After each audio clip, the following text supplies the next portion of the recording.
Olá, sejam bem-vindos ao Band Entrevista. Saúde mental, um tema cada vez mais falado, principalmente com a chegada da pandemia. E o Brasil se consolidou como o país mais ansioso do mundo. Dados da Organização Mundial da Saúde revelam que quase 20 milhões de brasileiros sofrem com ansiedade. A ansiedade engloba o transtorno obsessivo-compulsivo, fobias, estresse pós-traumático e ataques de pânico. Já a depressão atinge 12 milhões de brasileiros e ocupa o segundo lugar no ranking global. A pandemia agrava ainda mais esse quadro. Isso por causa do isolamento social, das perdas de pessoas queridas e do medo de passar pela doença. A saúde mental no Brasil virou problema de saúde pública. Diante de tudo isso, apenas 29% dessas pessoas procuraram ajuda de um profissional. E para conversar sobre esse assunto, nós convidamos a psicóloga Lara Umbelina. Lara, muito obrigada pela sua participação aqui no Band Entrevista, viu? Prazer é meu, estou muito feliz de estar aqui. Eu acho que é um momento muito importante da gente estar falando sobre saúde mental e melhorar a nossa vida nesse período de pandemia que a gente está passando. É verdade, assim, a gente percebe que durante muito tempo a saúde mental, ela foi deixada de lado, as pessoas não davam muito valor, ou até mesmo criticavam quem fazia terapia, né? Quem tomava medicamentos. E isso ainda não mudou completamente, porque a gente percebe que apenas 29% das pessoas que estão em sofrimento psíquico procuraram a ajuda de um profissional, mas eu acho que vem melhorando, né? Que as pessoas vêm aprendendo a dar mais valor à saúde mental e entendendo que para você ter uma saúde, uma vida minimamente equilibrada, você tem que estar bem com a sua mente, né? Exatamente. E assim, a saúde mental engloba também a gente estar bem fisicamente. Então a gente não pode só considerar uma saúde física e esquecer que a gente também precisa estar bem equilibradamente. Isso não quer dizer que é uma coisa de doido, uma coisa assim descontrolada, de pessoas que não têm nenhum discernimento das coisas, que precisam procurar um profissional, né? Eu tenho a seguinte teoria, Lara: todo mundo tem que fazer terapia. É porque é um processo de autoconhecimento, né? E se você não se conhece, como que você vai ter uma vida legal? Como você vai fazer escolhas boas? Exatamente. E às vezes também no dia a dia a gente não tem tempo para parar, para observar nossos pensamentos, entender as nossas emoções, essas reações.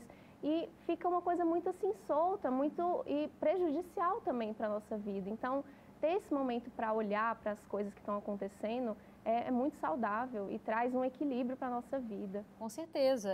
Você tende a viver bem com você e, consequentemente, com o próximo, né? Com quem está ao seu lado, né? Exatamente. E a pandemia trouxe esse desafio para todos nós, algo totalmente inesperado.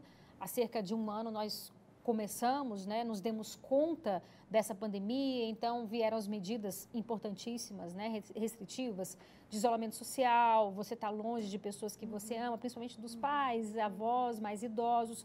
Até que ponto a pandemia contribui, contribui mesmo, vamos botar no presente porque a gente está vivenciando isso, para que a ansiedade fique mais forte, para que o grau de ansiedade aumente ainda mais, ou até mesmo a depressão? A gente pode fazer uma associação direta com a pandemia?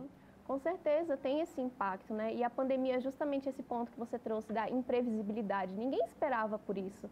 E justamente esse é o ponto que nos afeta mais e traz essa sensação desconfortável da ansiedade, porque a gente perde a noção de controle das coisas. Sim. E a pandemia nos trouxe de cara, assim, nos colocou de frente, cara a cara com essa situação de que na vida a gente não tem tanto controle assim. E essa imprevisibilidade das coisas, da gente não conseguir ter esse controle mesmo, gera muita angústia, gera um sofrimento. E a pandemia, essa situação que a gente está vivendo, deixa mais à mostra essa situação toda, né? E de fato a gente está passando por situações muito difíceis, assim, de um sofrimento muito intenso que ninguém quer passar. Então, para minimamente a gente sobreviver a tudo isso, estar em um estado mais alerta acaba sendo uma consequência até importante. Então, esse ponto da ansiedade é sempre bom a gente lembrar que faz parte da condição humana, que é uma resposta aos possíveis perigos. Então a gente precisa estar lidando com esses perigos de uma maneira mais atenta, mas só que tranquila, para não se perder a tudo isso. E quando a pessoa deve procurar a ajuda de um profissional, deve olhar mais atentamente e falar assim, não, essa ansiedade não tá legal, eu não estou conseguindo conviver e sim, eu vou procurar ajuda de um profissional. Porque como você bem disse, a ansiedade faz parte da natureza humana, né? E até um mecanismo de defesa é até importante. Sim. Mas quando que a pessoa deve ficar alerta e falar assim, poxa, não, agora eu preciso de ajuda? A gente até comentou um pouco que seria interessante a pessoa estar fazendo um movimento assim preventivo para trazer esse momento de conhecimento de si, das emoções, mas o momento mais crítico dessa procura, dessa ajuda, é quando a gente começa a notar que as nossas emoções, nossos comportamentos estão ficando assim atrapalhados. É como se a gente não estivesse dando conta mais de fazer as funções básicas do dia a dia e tendo algum comprometimento com os nossos resultados, com concentração. Aí vem a questão de choro fácil, dificuldade para dormir. Tem diversos aspectos assim da nossa maneira de estar vivendo o dia a dia que pode estar assim causando um sofrimento muito grande. E a gente não precisa levar isso tão assim ao fundo do poço para procurar uma ajuda. É verdade, porque assim, os sintomas eles vêm surgindo e em geral não vem tão grandioso, né? Ou seja, ele vai escalando. Sim, são níveis, né? Desde preocupações, assim, apreensões de algum sentido, até um estado assim mais de pânico, de um desespero muito grande, né? Mas a gente então pode estar equilibrando mais isso para não chegar a uma situação tão mais uma síndrome do pânico, por exemplo, né? Exato. Né? Então, quer dizer, quando você percebe que aquilo está te incomodando, o ideal já vou procurar ajuda de um profissional. Sim, é importante ter essa atenção aos nossos comportamentos, né? E não só o tema que a gente está falando assim de estar ansioso, estar preocupado, né? Tudo que a gente diz respeito assim às nossas relações humanas também, aprender a se relacionar melhor com as pessoas, aprender a ter um relacionamento bom consigo mesmo também, né? Entender os nossos pensamentos. Então, assim, muito amplo as possibilidades da gente estar procurando um auxílio profissional. Verdade. Lara, nós falávamos sobre a questão da ansiedade, que o Brasil é o país mais ansioso do mundo, né? Isso é estarrecedor. E também tem a questão da depressão, que também aumentou muito com a pandemia.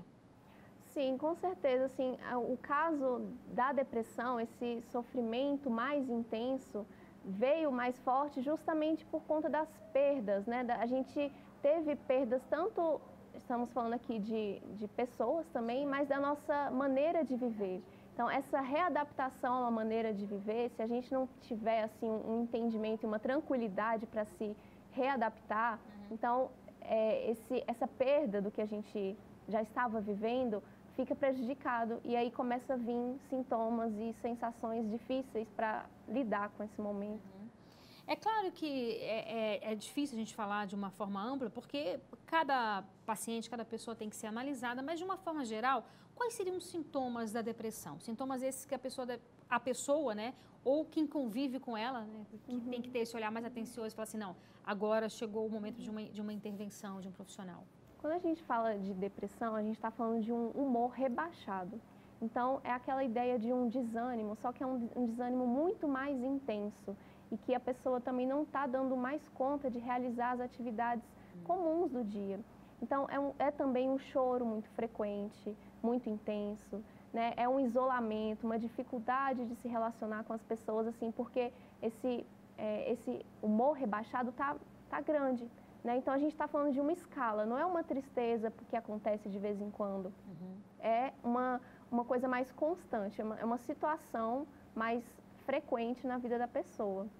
E a pessoa não consegue olhar com alegria absolutamente nada, né? Tudo que ela enxerga é como se fosse preto em branco. Assim, esse é o ponto mais difícil, porque as atividades que normalmente traziam satisfação e alegria deixam de estar tendo esse efeito para a pessoa, né? Então, aí já é um estado muito mais alarmante.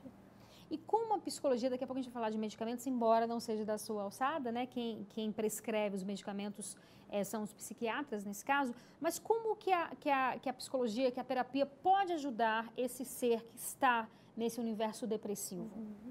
Olha, a terapia é um momento muito importante da pessoa entrar em contato com esse sofrimento, para a gente não só ficar querendo viver e se distraindo de uma situação que está desconfortável, mas ter um apoio, uma condição assim de segurança mínima para entrar em contato com isso e conhecer o que está acontecendo. A origem seria saber a origem ou não necessariamente? A origem é um caminho, mas antes disso a gente vai começar a ver assim tantos comportamentos que está envolvido ali no dia que a gente precisa parar para olhar também para o que está acontecendo, né? Então, assim, além disso, é um momento da pessoa encontrar possíveis soluções, ela entender que a gente está num processo de aprendizado da vida, que a gente precisa estar se movimentando também. Então, em terapia a gente também usa o termo ativação comportamental, que é para a pessoa ter um interesse a mais, para ela ter um entendimento de que fazer pequenas coisas com apoio, com auxílio, isso é para o próprio bem e que vai estar tendo uma melhora e faz parte de um tratamento da depressão também, né? Então, compreender o que pode ser feito dentro do contexto individual de cada pessoa. Não adianta a gente só sair olhando uma situação geral, o que se resolve.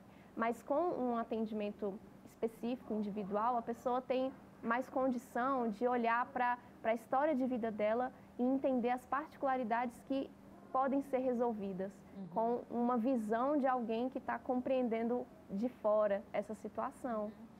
E é interessante a gente pensar nessa nova perspectiva social que a gente vive e trago aqui a questão das redes sociais, onde o mundo parece ser bonito, perfeito, colorido, onde os relacionamentos são perfeitos, só que a gente sabe também que não existem relacionamentos perfeitos, né? Todos nós passamos pelos nossos altos e baixos, mas fazer essa comparação com a vida do outro, que é até injusta, porque o que você vê na vida social não é o que é real, mas fazer essa comparação também pode ser muito maléfico para quem está passando por essa dor, por esse sofrimento? Sim, com certeza. Você tocou num ponto assim, muito importante da gente estar mais atento, que é olhar a vida do outro na perspectiva de muito superficial do que está acontecendo, porque sofrimento faz parte da vida de todos nós, e se a gente ficar cada vez mais na fantasia de que a gente está aqui só nessa busca de uma alegria intensa, excessiva, felicidade a todo momento, que é o que a gente vê nas redes sociais, gera um sofrimento muito grande, porque não tem compatibilidade com os bastidores da nossa vida. Sim. Né? Então, assim, essa tal da comparação, na realidade, não é saudável a gente não se comparar nem com a gente mesmo do passado, porque o passado diz também de condições diferentes do que a gente vive hoje. O passado é uma roupa que não nos serve mais. Exatamente, muito interessante. E aí a gente começa a ver que o que existe é o hoje, é a realidade, é o simples do que acontece, e para não ficar criando, imaginando coisas a mais para se frustrar. Sim, sim. E aí, vamos falar agora sobre o uso de medicamentos. Como eu disse aqui, quem tem a autonomia, né, para prescrever medicamentos em caso de depressão e ansiedade é o psiquiatra. Mas muitas vezes essa avaliação vem do próprio psicólogo, né? Em que momento vocês, profissionais, psicólogos, entendem que sim, chegou a hora de iniciarmos um medicamento?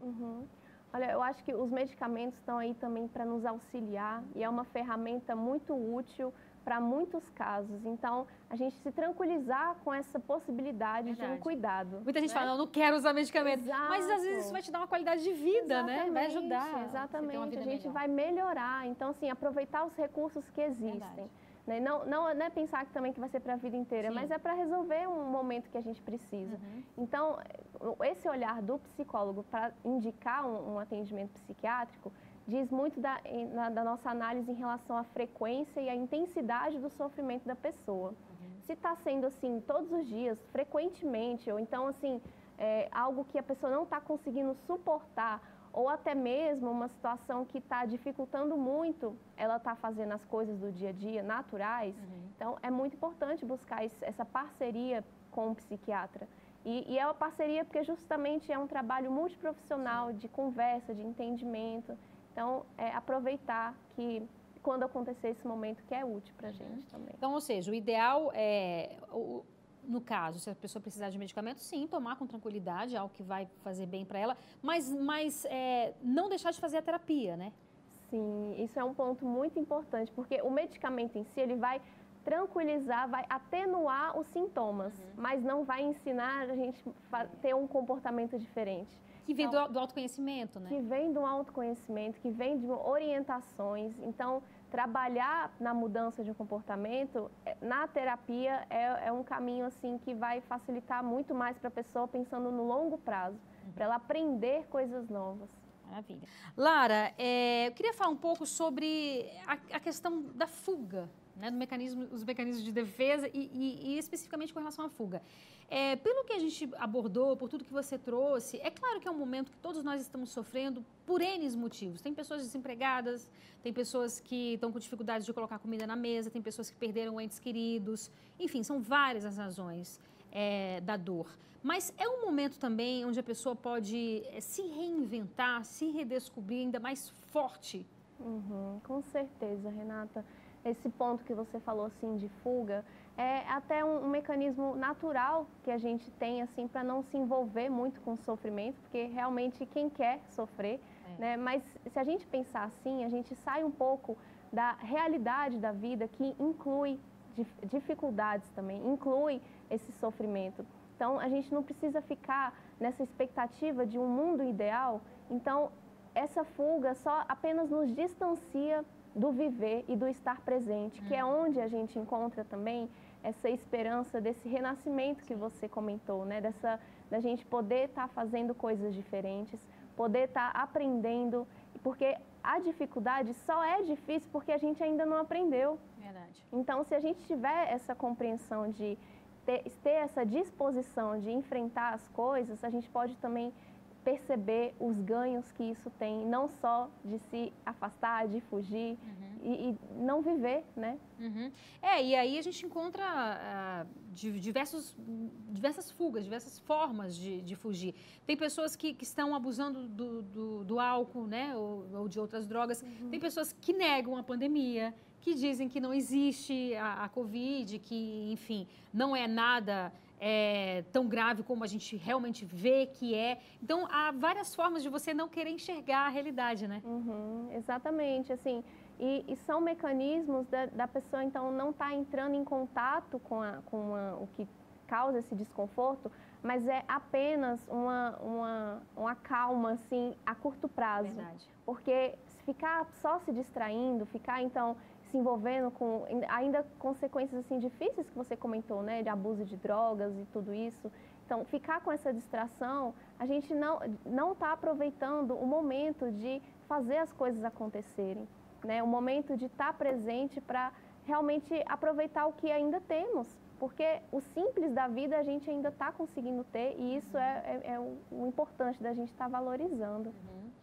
Como a gente disse aqui, existem várias realidades, pessoas que perderam emprego, pessoas que diminuíram a renda, pessoas que estão em casa, trabalhando em casa, junto com os filhos. É importante, Lara, tentar manter uma rotina?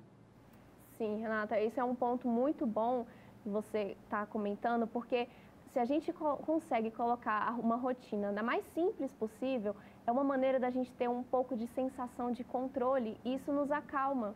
Porque a pandemia assim, trouxe essa ideia de um descontrole muito mais iminente, muito mais próximo.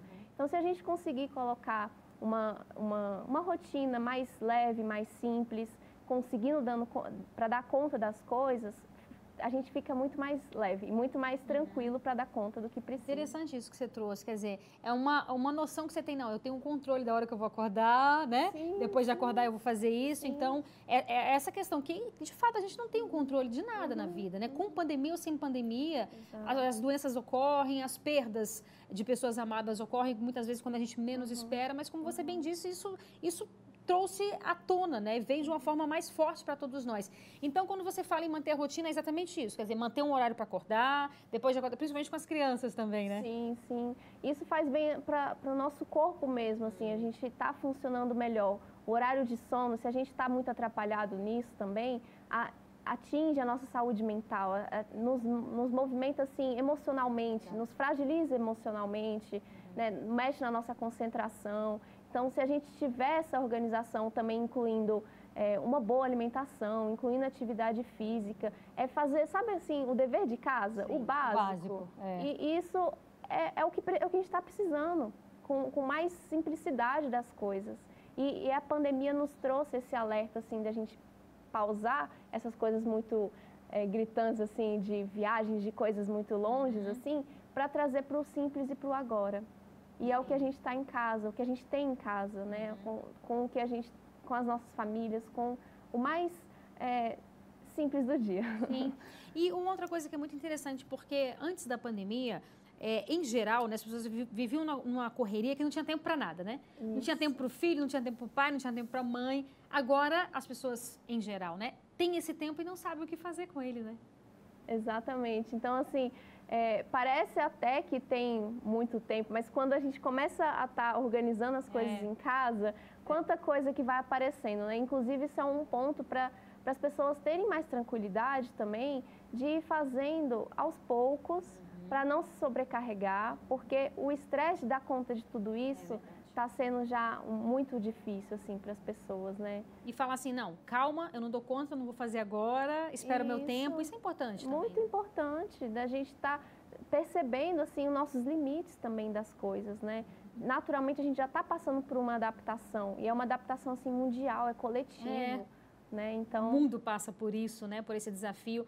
E outra coisa interessante também é a questão dos próprios mecanismos que temos hoje de internet, ou seja, muitas vezes a gente não pode estar próximo fisicamente de pais, de pessoas amadas, mas temos a tecnologia para nos unir também, né? Exatamente. Então, que bom que nesse momento a gente tem essas condições, né? Que nos aproxima muito. Inclusive para atendimentos profissionais também. Pois é, vocês estão atendendo muito online, Sim, né? Basicamente, assim, acho que 98% das pessoas está sendo online só, né? O atendimento psicológico. E esse atendimento, ele flui bem também, normalmente? Flui bem, porque a gente tem o mesmo tempo de sessão, a gente tem como minimizar também a questão de barulho, dessas coisas, para a pessoa também até facilitar o dia a dia, não ter que sair de casa. Otimiza o então, tempo. Otimiza muito, né? Facilita as coisas para as pessoas. E traz também o ponto do contato social, que dá essa noção de apoio, de proteção, que minimiza também os sintomas do medo. Então, acho importante a gente destacar aqui, Lara, a gente está chegando ao final, que nem todo mundo tem dinheiro para fazer um acompanhamento com psicólogo, com psicanalista, com psiquiatra, mas é importante lembrar que todas as faculdades, elas têm esse atendimento gratuito, né? Sim, as faculdades, elas oferecem, assim, pelos estágios dos alunos, né? Tem no governo também, a gente pode encontrar nos CAPs, né, nas unidades básicas de saúde. Hoje em dia também está tendo muito profissional voluntário. É verdade. Né? Então, assim, olhar na internet, olhar nas redes sociais, assim, esses trabalhos voluntários que estão acontecendo para ter algum acesso. E procurar ajuda, né? Com certeza, procurar ajuda para facilitar a vida, né? É melhor, mais tranquilo, mais leve, né? Sim. Muitíssimo obrigada pela sua participação, adorei nosso bate-papo. Eu que agradeço, estou muito feliz de ter tido essa oportunidade e obrigada. Obrigada a você. E o Band Entrevista de hoje fica por aqui. Muito obrigada pela sua companhia. Aproveite seu fim de semana e até sábado que vem. Tchau, tchau.